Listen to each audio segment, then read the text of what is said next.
भाई साहब आपका लेवल क्या है पढ़ाई के अंदर वो तो आज पता चलेगा।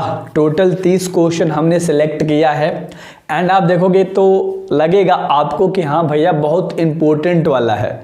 और ऐसे ही आपके बोर्ड एग्जाम तक मैं आपके साथ रहने वाला हूँ, डेली कराने वाला हूँ। ऑब्जेक्टिव सीरीज आप कर लो, क्योंकि आपको पता है 4 डिवीजन आप सारे सब्जेक्ट में कर लोगे, ऑब्जेक्टिव काम हो जाएगा, प्लस पे आपका प्रैक्टिकल है।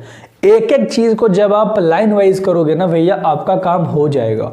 बट आप क्या चीज में फंसे हो ना, बहुत सारे लोगों के ना वीडियोस देख लिए हो, बहुत सारे लोगों के ना बातों को सुन लिए हो, जिसके कारण आपको बहुत प्रॉब्लम हो सकती है। तो ऐसी नहीं करनी है। तो अब ऑब्जेक्टिव लगाएंगे, मैं आपको दिखाता हूँ। जो पहला सवाल आपको दिख रहा है, what is that modern civilisation. Modern civilisation क्या है? It is the work of, किसके साथ मिलके काम करता है। तो ये खाली जगह के स्थान पे क्या आएगा? ए और डी नंबर का ऑप्शन। दो को मैं होमवर्क देता हूं, बता देना ए होगा कि सी डी होगा, सॉरी। ठीक है, चलो तो एक होमवर्क में बनता है यार। ठीक है, चलो आगे देखो। Attic civilisation belongs to, attic civilisation कहां से बिलोंग करता है? जैसे आप कहां से बिलोंग करते हो, जगह का नाम बताओगे ना भैया। जैसे मैं रोहतास बिहार से बिलोंग करता हूँ, आप भी तो सेम उसी तरह से बताओगे।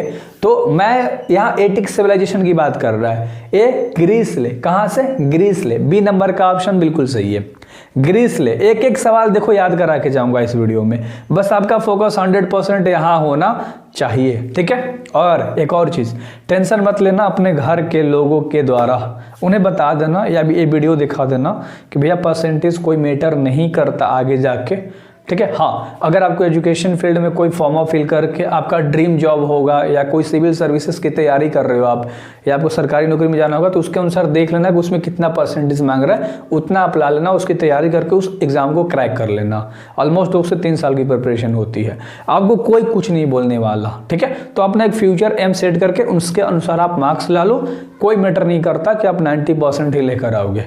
तो ये अब मीथ जो है अपने दिमाग से निकाल देना। Has talked us to be more friendly, है ना। देखो, has talked to be more friendly toward one another, यानी किसने कहा है, मतलब ये बात कही गई है कि हमें दोस्तीपना रखना चाहिए टुवर्ड वन अनदर, एक के साथ भी और अनेक के साथ भी। ठीक है, इसका राइट आंसर क्या हो जाएगा? सिविलाइजेशन, क्योंकि सिविलाइजेशन हमें सिखाता है कि हमें कैसे दोस्ती बना के रखनी है, एक इंसान से हो या एक से ज्यादा इंसान से हो। तो अच्छे से याद रखिएगा। ठीक है, चलिए। The Gujarati equivalent for civilisation means, Gujarati equivalent for civilisation, civilisation के लिए गुजराती इक्विवेलेंट का मतलब क्या होगा, है ना। तो bad conduct, intelligent conduct, good conduct या डिलाइटफुल कंडक्ट। इसका जो राइट आंसर हो जाएगा गुड कंडक्ट होगा, एक अच्छा आचरण। अच्छे से याद रखिएगा, सी नंबर का ऑप्शन बिल्कुल राइट है। ठीक है, कौन सा? सी नंबर का ऑप्शन बिल्कुल राइट है। तो अभी तक मैंने ना कराया जितना, उतना आपको याद हो गया होगा, क्योंकि मैं जैसे कराऊंगा बिल्कुल आपको भाई मजा ही मजा आने वाला है। आराम आराम से करा देता हूं, पहले सुन लो। आप वीडियो को 2x पे करके भी देख सकते हो, ऐसी बात नहीं है। कह रहा है Bharat is my home is written. अब भारत इज माई होम दूसरा चैप्टर है, इसको लिखा था किसने? डॉक्टर जाकिर हुसैन ने। तो बी नंबर का ऑप्शन तुम्हारा सही है। चलो अगला, गांधी वेंट टू चंपारण। अब गांधी जी चंपारण गए थे, लेकिन कब गए थे? यहाँ देखो डेट दिख रहा है, तो बता दो। 1917 में गए थे, सी नंबर ऑप्शन दिख रहा है। अरे गांधी जी चंपारण कब गए थे? 1917 में गए थे, सी नंबर ऑप्शन आपको दिख रहा है। तो बेहतर तरीके से करोगे लाडले, तब तो मजा आएगा ना। अगला, Gibbon is associated with, Gibbon is associated with. ठीक है, तो जो गिब्बन है ये किससे एसोसिएटेड है ना। चलो बता दो किससे एसोसिएटेड है। तो गिब्बन इटली से एसोसिएटेड है, ए नंबर का ऑप्शन सही है, इटली। ठीक है, इटली। चलो इटली आप याद रख सकते हो, मतलब बोलने का सेंस, है ना। चलो अगला है, यहाँ खाली स्थान है। Was the role model of doctor Zakir Hussain. Doctor Zakir Hussain का रोल मॉडल कौन है? समझ रहे हो, मतलब जिससे ज्यादा सीखे, उसकी तरह बनना चाहते थे, उसको रोल मॉडल बोलते हैं। तो कौन था role model doctor Zakir Hussain का? Radha Krishnan, doctor Radha Krishnan. C number का ऑप्शन आपको दिख रहा है, सी नंबर का दिख रहा है ना भैया। हाँ, तो एक एक चीज को बहुत प्यार तरीके से आपको फॉलो करना है ना। चलो, the speaker put on his white Jodhpur coat, Jodhpuri coat and the turban. ये तो बहुत आसान है। टर्बन किस कलर का था? वो जोधपुरी कोट पहने थे, लेकिन उसका जो पगड़ी था, टर्बन था, वो ऑरेंज कलर का था। 9 का ए नंबर का ऑप्शन बिल्कुल राइट होगा। पगड़ी हो, है ना, टर्बन मतलब पगड़ी, है ना। चलो बहुत अच्छे से याद हो गया आपको भैया। आगे आ जाते हैं। Nanu Kaka has a unique quality of telling. Nanu Kaka एक व्यक्ति थे a pinch of snuff chapter के अंदर में, ठीक है। तो Nanu Kaka was unique quality of telling, उनके पास बोलने का एक अलग लेवल का ढंग था, ठीक है। तो क्या सा story, truth, lies and none of this. तो 10 का ऑप्शन नंबर तुम्हारा सी होगा। झूठ को सच बना के बोल देते थे, लाइज माने होता है झूठ, याद रखो।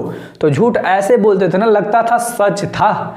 तो ऐसी उनके अंदर में एक टेलिंग थी, है ना, स्टोरी टेलिंग नहीं, अरे यार मतलब यूनिक क्वालिटी की टेलिंग थी, है ना। चलो तो अच्छे से याद रख लेना। चलो अगला, मनोहर मालगणकर हैज रिटन द लेसन। अब मनोहर मालगणकर ने कौन से मतलब चैप्टर को लिखा है? तो अ पिंच ऑफ स्नफ, जिसके अंदर नानू काका के बारे में हम लोगों ने बात किया बेसिकली। तो उसके रचयिता मनोहर मालगणकर हैं और चैप्टर का नाम है अ पिंच ऑफ स्नफ। आपके बुक के अंदर में तीसरा चैप्टर है, ठीक है। चलिए आगे देखिए, the leader should have be basically equality. The leader should have be basically a quality of, एक लीडर के अंदर में कैसी क्वालिटी होनी चाहिए भाई, गुण कैसा होना चाहिए बता दो? सेल्फनेस, ठीक है। चलो सी नंबर का ऑप्शन बिल्कुल सही है, सेल्फनेस, ठीक है। चलो आगे बढ़ते हैं, ठीक ना। नानू काका stood in the doorway of a class carriage. चलो ये आप बता सकते हो, इसका आंसर सी होगा सेकंड, क्योंकि वो सेकंड क्लास के डिब्बा में ट्रेन में ट्रेवल करके भी आए थे, दूर से यात्रा किए थे। Doctor Zakir Hussain enter the office in a speed. Doctor Zakir Hussain enter करते हैं ऑफिस में। अब डॉक्टर जाकिर हुसैन कब एंटर करते हैं ऑफिस में? जब वो प्रेसिडेंट बनते हैं, राष्ट्रपति बनते हैं। क्या बनते हैं? प्रेसिडेंट बनते हैं, राष्ट्रपति बनते हैं। तो बिल्कुल प्रेफुल, है ना, प्रेफुल मतलब होता है प्रार्थना पूर्वक अपने ऑफिस में घुसते हैं, बिल्कुल एक अच्छा आचरण की तरह, ठीक है। चलो अगला सवाल के ऊपर बात करेंगे, 15 नंबर कह रहा है कि for what purpose had Nanu Kaka comes to Delhi. For what purpose यानी क्या कारण था, had Nanu Kaka comes to Delhi, यानी नानू काका दिल्ली आए थे। तो to see minister, to see some minister यानी कुछ मिनिस्टर से मिलने के लिए, कुछ मंत्रियों से मिलने के लिए, देखने के लिए। तो डी नंबर का ऑप्शन सही है, टू सी सम मिनिस्टर, याद रहेगा ना। चलो अगला सवाल देख लेंगे, 16 नंबर। फिर the blanks was coming to visit the narrator family. अरे नरेटर फैमिली में कौन विजिट करा था, यानी कौन आया था? नानू काका। सी नंबर का ऑप्शन सही है, नानू काका ही आए थे ना नरेटर फैमिली में। चलो अगला सवाल 17 नंबर। यार सब्सक्राइब कर लेना, समझ रहे हो, एक एक चीज करो, है ना। आप इधर उधर बहुत जगह भटके हो, भटको मत, एक जगह से अगर स्थिर कर लिया ना भाई, काम हो जाएगा तुम्हारा, समझ रहे हो। क्योंकि हर तरीके से मैं बना के दे रहा हूँ आपको बेहतर से बेहतर चीज, तो काम हो जाएगा तुम्हारा। Martin Luther king junior loves the white. Martin Luther king junior loves करते थे वाइट से, मतलब गोरे लोगों से। कहाँ के? अमेरिका के। डी नंबर का ऑप्शन सही है, अमेरिका के थे भी मार्टिन लूथर, और गोरे लोगों से काले लोगों को पसंद करते थे, ठीक है। My children will not be judged by the of theirs, यानी मेरे चिल्ड्रंस को आप जज मत करो, किसके बेसिस पे? कलर के बेसिस पे। 18 का ऑप्शन नंबर क्या हो जाएगा? ए, कलर के बेसिस पे मेरे बच्चों को मत देखो या मत डिफाइन करो। नानू काका वॉज अ वेरी मैन, तो क्लेवर थे। नानू काका कैसे इंसान थे? तेज इंसान थे। क्लेवर माने होता है तेज से, चालाक, चालाक होता है। इंटेलिजेंट माने तेज होता है, क्लेवर माने चालाक होता है। तो नानू काका क्लेवर इंसान थे भाई, चालाक इंसान थे, ठीक है। चलो अगला सवाल, हु ट्रैवल फ्री विथ नानू काका। नानू काका के साथ कौन फ्री में ट्रैवल कर दिया? किचन। अरे किचन यानी कैट, बिल्ली का बच्चा को किचन बोलते हैं, और उसके माँ को कहते हैं कैट यानी बिल्ली। तो बिल्ली के बच्चा, है ना, क्योंकि उसको टोकरी में बास्केट में लेकर आ गए थे, रेल में सफर कर लिए थे। Nanu Kaka went to visit the minister. Nanu Kaka गए थे भाई मिनिस्टर से मिलने के लिए, वो मिनिस्टर था वेलफेयर मिनिस्टर। बी नंबर का ऑप्शन सही है। वो कौन मिनिस्टर था? वेलफेयर मिनिस्टर था, जिसे मिलने गए थे, है ना। अगला सवाल देख लो, जो कि 22 नंबर का सवाल है कि Martin Luther king dislike discrimination. और किस चीज को लेकर? रेशियल को लेकर वो क्या करते थे? डिसलाइक, नापसंद करते थे रेशियल चीजों को लेकर, है ना।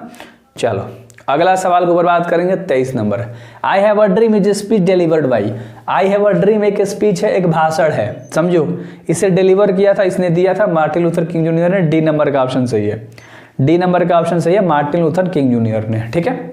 अगला सवाल के ऊपर बात करेंगे, आराम से, कोई दिक्कत है नहीं, चल रहा है, आप देख रहे हो, वीडियो रुका नहीं है, और इतना मैंने अभी तक कराया, शायद आपको सब याद हो गया होगा।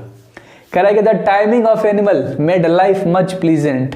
इसका आंसर क्या हो जाएगा? डोमेस्टिक यानी पालतू, ठीक है। The timing of domestic animals made life much pleasant, ठीक है। तो 24 का ऑप्शन नंबर बिल्कुल डी नंबर का सही होगा। ठीक है, तो हर चीज बेहतर तरीके से आपको करनी है। 25 number, the teacher because very very with CB for neglecting his study, क्योंकि नेग्लेक्टिंग हिज स्टडी यानी सीबी जो था वो बहुत ही कमजोर था अपने पढ़ाई के अंदर में, तो उसका जो टीचर था ना उससे क्या हुआ, वेरी वेरी एंग्री हुआ या फ्रेंडली हुआ, सैड हुआ या हैप्पी होगा, तो एंग्री हुआ ना, बहुत बढ़िया। सी नंबर का ऑप्शन 25 का बिल्कुल राइट होगा। आई होप कि आप लोग सारे सही कर रहे हो एंड कोई दिक्कत नहीं है। CB was passionately interested guard में, सीबी बिल्कुल पैशनेट था गार्ड में, कद्दू लौकी को क्या करने में, कलेक्ट करने में, है ना, उसे रखने में।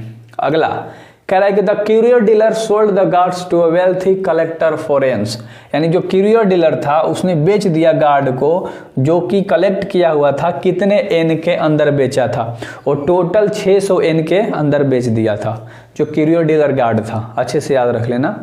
और अगला the porter sold the guard of CB four, यानी सीबी है ना से बेच दिया था, जो पोर्टर था वो सोल्ड कर दिया था गार्ड को, सीबी के द्वारा जो लिया गया था वो भाई कितना में सोल्ड किया था, कितना में बेचा था, तो 28 का ऑप्शन नंबर सी होगा 50 में, कितना में 50। ठीक है, अगला सवाल, the fill in the blanks यानी खाली जगह है, is not to master but the servant of the peoples, यहाँ सिंपल सा सवाल है, इसका आंसर ये हो जाएगा स्टेट, है ना। और अगला जो लास्ट सवाल है, every lives in a perpetual precipitous balance, तो इसका क्या हो जाएगा, इसका एक होमवर्क दे दूं, इसका स्टोरी हो जाएगा, every story live a perpetual precipitous balance, तो याद रख लेना।